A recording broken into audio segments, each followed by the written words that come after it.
Okay, thank you, Jim.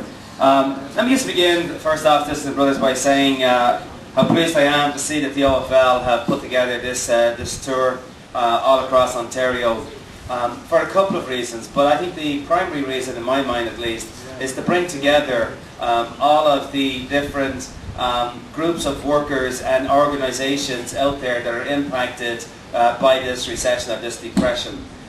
You know, I've been through Northern Ontario already on a bottled water tour, actually, with Maud Barlow recently.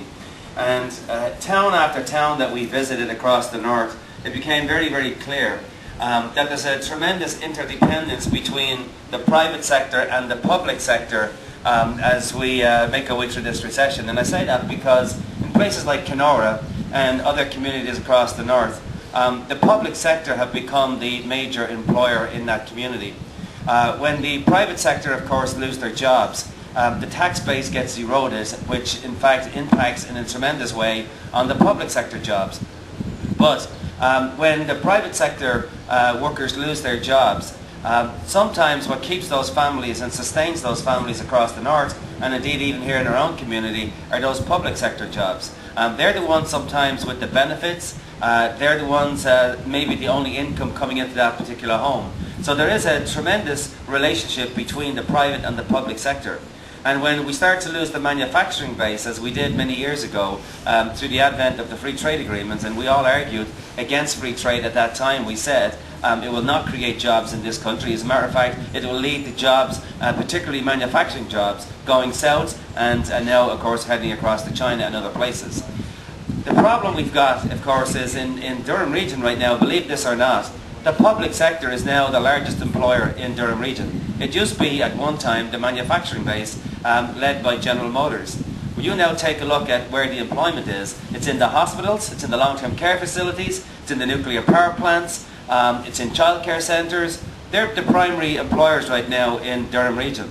And when you hear about this stimulus package from the federal government, and they're talking about investing monies in infrastructure, you have to make certain, and we have to put the pressure on, to make sure that they invested in the soft infrastructure. In other words, not just roads and bridges, which also has to be built, no question about it. But you've also got to think about the long-term care facilities, you've got to think about our hospitals, the public education system, a universal childcare program, for example, free universities, so as we can get these workers today who are losing their jobs in places like General Motors, who can be retrained in our universities for the jobs of the future. We've got to start focusing on what those jobs will begin to look like and how they impact upon our communities. The second part of this, of course, is what Bob talked about. And that is, let's not forget about the United Way, let's not forget about the shelters for battered women, let's not forget about childcare. These are the kinds of programs as well that we have to make absolutely certain that the federal government are willing to invest in, and that we form a collective between ourselves. It isn't just about private sector workers now losing their jobs. This impacts upon, as we're just indicating, as across the entire economy. And therefore it is imperative that we not leave anybody behind, that we actually form a large coalition, because there's more of us than there are of them. But we have to start thinking along those lines. If you take a look, for example, at the elections that just took place in Europe just only yesterday, there's a tendency out there, not just here in Canada or in the United States, but even across Europe, there's a tendency to blame the left for what just happened. As if somehow unions had their hands and their controls of the economic levers in the United States or the world economies, as if we are the ones that were responsible for the housing crisis, that we're the ones that were responsible for giving loans to people that could not afford to pay them back, that we're the ones that are responsible for the free trade agreements, we're the ones that are responsible for the deregulation that took place, that allowed, you know, all of this massive crisis to develop without any oversight from government whatsoever. The left is getting blamed for all of that. And somehow, we've got to come up with a new vision on the left to demonstrate that we've got a way out of this crisis. We cannot just leave it to those who've created the crisis to try and find a way out for the rest of us. I don't believe that's ever going to happen. So consequently, I'll give you one example of where this is beginning to manifest itself. In Windsor, Ontario right now, CUPE is going into the 9th week of a strike. Now, what's on the table basically is the retention of retiree benefits. Not asking for new benefits, just asking to retain the benefits that we've already had for the last 50 years.